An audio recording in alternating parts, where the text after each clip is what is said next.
ही कंहिंजो खिलाउन में खुतो आहे अलम, ही कंहिंजा अदब सां चंड चुमिया कदम।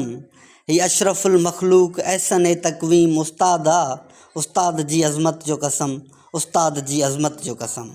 दोस्तो, साथियो ऐं व्यूअर्स, अवां सजणनि जे इसरार ते जेको उनवान खणी हाज़िर आहियां सो उन अज़ीम हस्ती जे मुतलिक़ आहे जेका फ़र्श खां खणी अर्श ते पहुचाए थी, जेका अखरनि ऐं लफ़्ज़नि जो हुनुर सेखारे थी, इंसान खे अशरफुल मखलूक़ात जे उहिदे ते फ़ाइज़ करे थी, जेका जहालत मां कढी रोशनी सां रोशनास कराए थी।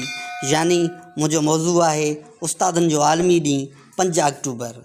दोस्तो ऐं साथियो, परवर पाक जॾहिं हिन दुनिया में माण्हू पैदा करे मोकिलींदो आहे त उहो अणॼाण हूंदो आहे, उहो लफ़्ज़नि अखरनि ऐं अल्फाज़नि खां अणवाक़ुफ़ु हूंदो आहे, उहो महदूद मालूमात जो हामिल हूंदो आहे ऐं किताबनि जी दुनिया खां कोहें दूर हूंदो आहे।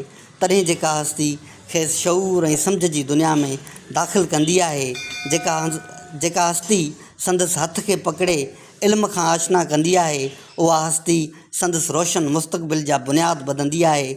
उहा अज़ीम हस्ती उस्ताद हूंदो आहे, उहा अज़ीम हस्ती उस्ताद हूंदो आहे। दोस्तो ऐं साथियो, 5 अक्टूबर जो ॾियारो सॼी दुनिया उस्तादनि जे एतिराम तौरु मल्हाईंदी आहे ऐं संदनि अज़मतुनि जो एतिराफ़ु कंदे खेनि सलाम पेश कंदी आहे।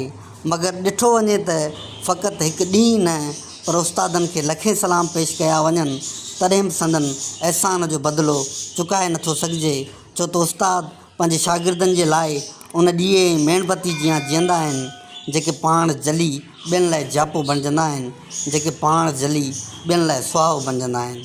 तंहिं करे किशन चंद बेवस लिखियो हो त जली जे ॿियनि खे सुहाओ ॾियनि था, लखें घोर तिन तां पतंगा थियनि था, लखें घोर तिन तां पतंगा थियनि था।